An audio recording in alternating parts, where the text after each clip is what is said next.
y todos los que creían estaban juntos, y tenían todas las cosas comunes.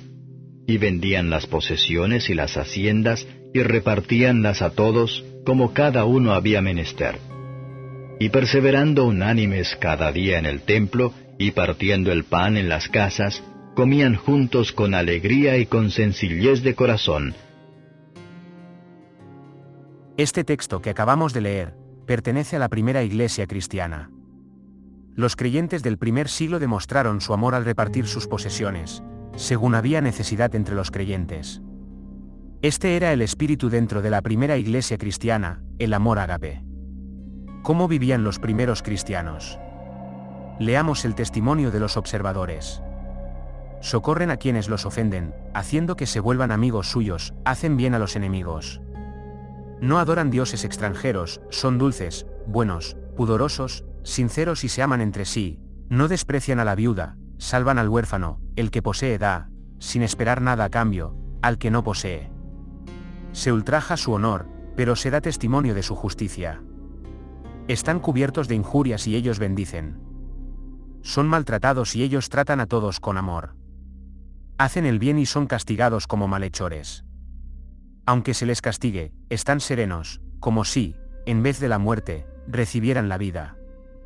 Son atacados por los judíos como una raza extranjera. Los persiguen los paganos, pero ninguno de los que los odian sabe decir el porqué. No adoran ídolos de forma humana, todo aquello que no quieren que los otros les hagan a ellos no se lo hacen a nadie. No comen carnes ofrecidas a los ídolos, porque están contaminadas. Sus hijas son puras y vírgenes y huyen de la prostitución. Los hombres se abstienen de toda unión ilegítima y de toda impureza, igualmente sus mujeres son castas, en la esperanza de la gran recompensa en el otro mundo. Este era el espíritu de los primeros cristianos. ¿Conoce usted alguna congregación cristiana que tenga estas cualidades? Yo, personalmente, no conozco ninguna. ¿Por qué? Porque ese espíritu desapareció tras el concilio de Nicea. Veamos los antecedentes que llevaron a Constantino a celebrar ese concilio. Después veremos cuál fue el resultado del concilio y sus consecuencias que perdurarán hasta el día de hoy. La Roma imperial estaba dividida en ese momento en dos mitades, Occidente para Constantino y Oriente para Liciano. El Edicto de Milán, conocido también como la tolerancia del cristianismo, fue promulgado en Milán en el año 313, por el cual se estableció la libertad de religión en el Imperio Romano, dando fin a las persecuciones dirigidas por las autoridades contra ciertos grupos religiosos, particularmente los cristianos. El edicto fue firmado por Constantino I el Grande y Lucinio, dirigentes de los imperios romanos de Occidente y Oriente. En el año 320 Licinio revocó la libertad religiosa prometida en el Edicto de Milán de 313 y comenzó a oprimir a los cristianos. Tras algunas disputas entre los dos líderes, llegamos al año 324 después de Cristo, donde se enfrentan las dos fuerzas, decantándose la victoria de parte de Constantino el Grande, consagrándose como el señor indiscutible de todo el Imperio Romano. Constantino tiene bajo control político y militar todo el Imperio Romano. Pero hay algo que no controla, la religión cristiana. Constantino en cierta manera simpatiza con los cristianos, ya que su madre se había hecho creyente. Tras ser coronado Constantino emperador único de todo el imperio, Helena su madre, tuvo una posición destacada en la corte imperial. Luego volveremos a tratar el asunto de su madre, pues ella contribuyó a desdibujar el cristianismo tal y como se conocía. Las iglesias estaban divididas por dogmas. Especialmente por el arrianismo y los oponentes, que decían que Cristo era Dios. Arrio sostiene que Jesucristo es el Hijo de Dios, procedente del Padre, pero no eterno, sino engendrado por el Padre antes que Dios creara el tiempo. Por otra parte se encuentra Alejandro de Alejandría, que defiende que Cristo es Dios al igual que el Padre es Dios. Esta rivalidad llega a oídos del emperador Constantino. El emperador quiere un imperio unido. Ya se explicó que tenía unido el imperio en la política y militarmente. Ahora toca unir el imperio religiosamente. No quiere más disputas religiosas. Bajo este contexto, el emperador hace un llamamiento a todos los obispos de la cristiandad, en lo que la historia llamaría el Concilio Ecuménico de Nicea. El Concilio I de Nicea es el primer concilio ecuménico, es decir, universal, en cuanto participaron obispos de todas las regiones donde había cristianos. Se desarrolló del 20 de mayo al 25 de julio del año 325. El emperador Constantino facilitó la participación de los obispos, poniendo a su disposición los servicios de postas imperiales para que hicieran el viaje, y ofreciéndoles hospitalidad en Nicea de Bitinia, cerca de su residencia de Nicomedia. Así convocó a los diferentes obispos a un sínodo comparable en todos los comicios de las órdenes civiles del imperio. Este concilio no fue convocado por la Iglesia o uno de sus obispos, sino por un emperador sobre el que aún hoy recaen serias dudas en torno a lo genuino de su fe cristiana, puesto que era un adorador del sol invicto. Para comprender la importancia de lo que estaba aconteciendo, recordemos que varios de los presentes habían sufrido cárcel, tortura o exilio poco antes, y que algunos llevaban en sus cuerpos las marcas físicas de su fidelidad. Y ahora, pocos años después de aquellos días de pruebas, todos estos obispos eran invitados a reunirse en la ciudad de Nicea, y el emperador cubría todos sus gastos. Llegaron obispos de Asia, Europa y África. Se calcula que llegaron como 300 representantes de todas partes donde habían iglesias cristianas. Se discutieron varios temas, pero el más escabroso fue el arrianismo. 2 meses estuvieron discutiendo sin llegar a un acuerdo. Su mayor defensor fue Eusebio de Nicomedia. Recordemos que Arrio no pudo exponer sus argumentos al no ser obispo y recayó sobre Eusebio de Nicomedia el peso de su defensa. Los opositores eran los antiarrianos, capitaneado por Alejandro de Alejandría. Este llegó acompañado por un joven diácono, Atanasio, quien más tarde se convertiría en un famoso personaje cristiano. Tomó la palabra Eusebio de Nicomedia para exponer su doctrina, pero no logró terminar pues los contrarios comenzaron a dar gritos, blasfemia, mentira, herejía. Se cuenta que le arrancaron su discurso y lo rompieron delante de él y lo pisotearon.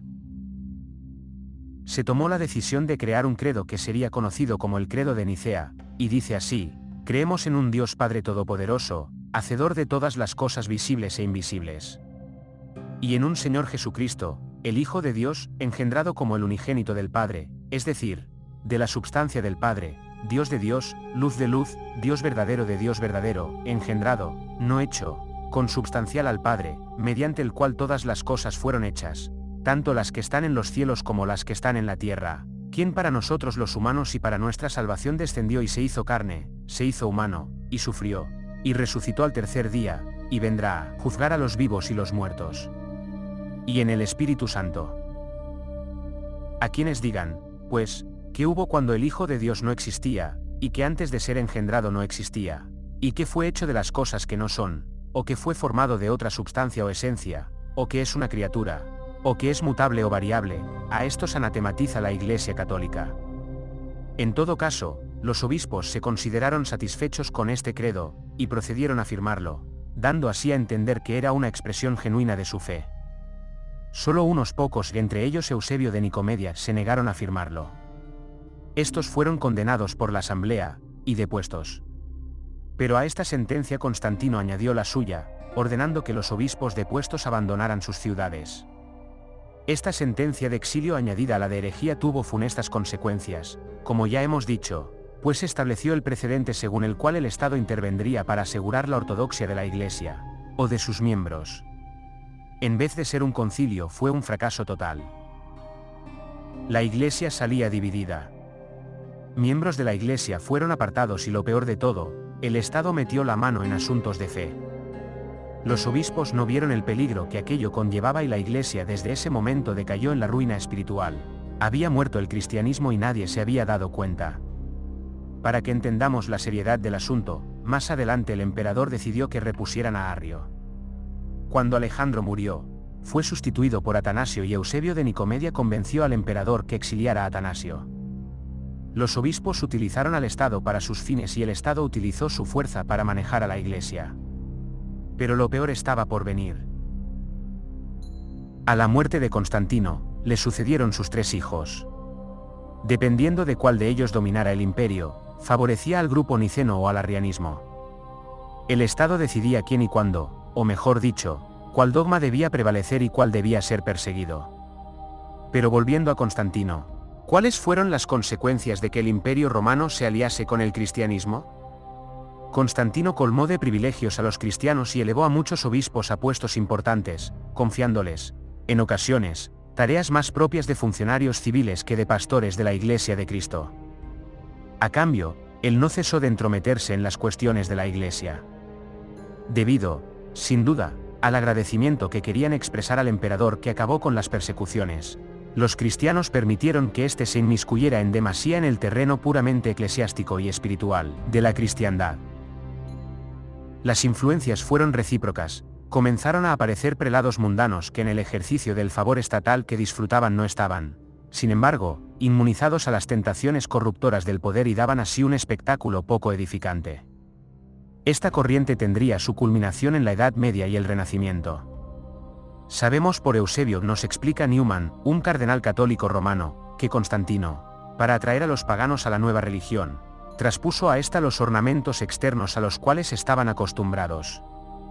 El uso de templos dedicados a santos particulares, ornamentados en ocasiones con ramas de árboles, incienso, lámparas y velas, ofrendas votivas para recobrar la salud, agua bendita, fiestas y estaciones, procesiones, bendiciones a los campos, vestidos sacerdotales, la tonsura, el anillo de bodas, todo esto tiene un origen pagano y fue santificado mediante su adaptación en la Iglesia.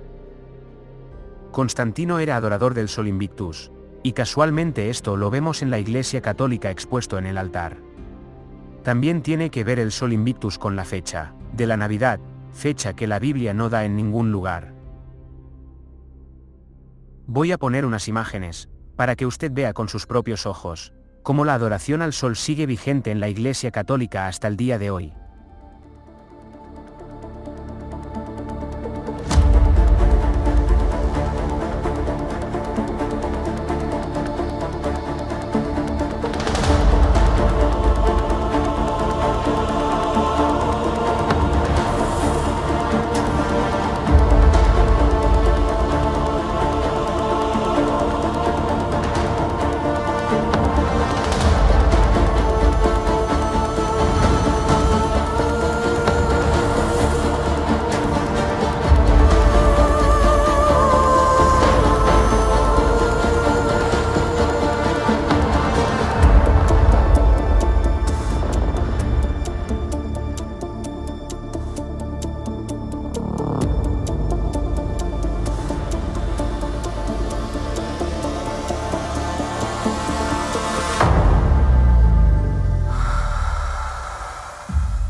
Volvamos ahora a Helena de Constantinopla, la madre de Constantino. Un año después del concilio, Constantino manda a su madre a Tierra Santa, con la finalidad de localizar lugares donde estuvo Jesucristo y los apóstoles. Se cuenta que cuando localizaba un lugar, por ejemplo, donde Jesús supuestamente nació, allí levantaba un templo, o iglesia, y se consideraba un lugar de culto. También se dedicó a buscar reliquias, como la cruz donde mataron a Cristo.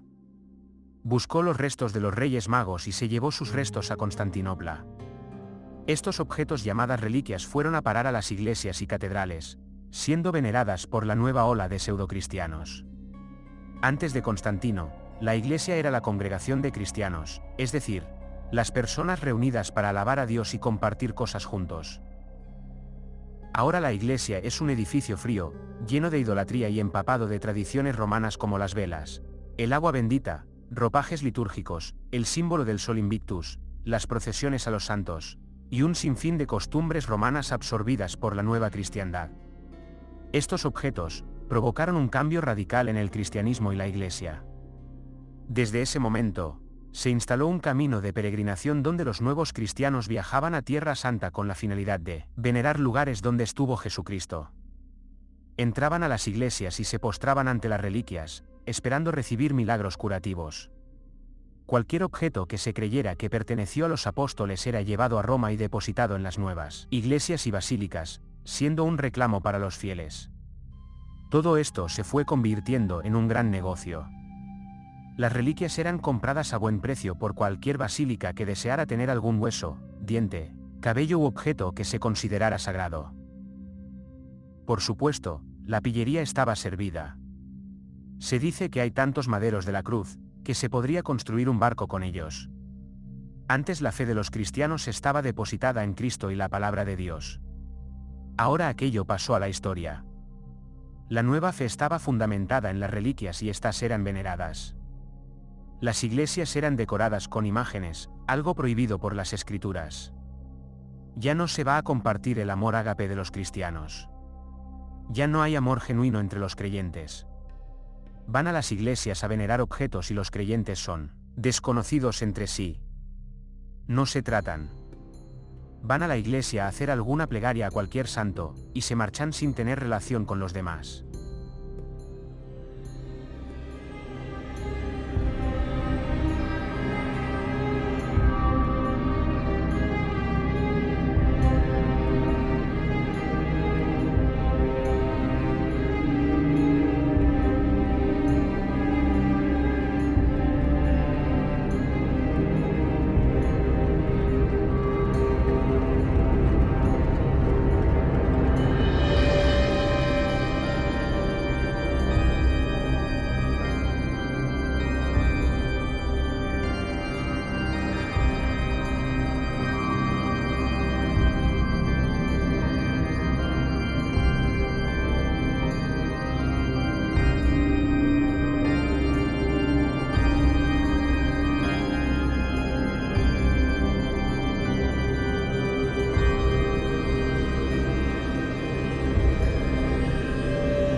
Y vino uno de los 7 ángeles que tenían las 7 copas, y habló conmigo diciéndome, Ven acá, y te mostraré la condenación de la grande ramera, la cual está sentada sobre muchas aguas, con la cual han fornicado los reyes de la tierra, y los que moran en la tierra se han embriagado con el vino de su fornicación. Y me llevó en espíritu al desierto, y vi una mujer sentada sobre una bestia bermeja, llena de nombres de blasfemia, y que tenía 7 cabezas y 10 cuernos. Y la mujer estaba vestida de púrpura y de escarlata, y dorada con oro, y adornada de piedras preciosas y de perlas, teniendo un cáliz de oro en su mano, lleno de abominaciones y de la suciedad de su fornicación.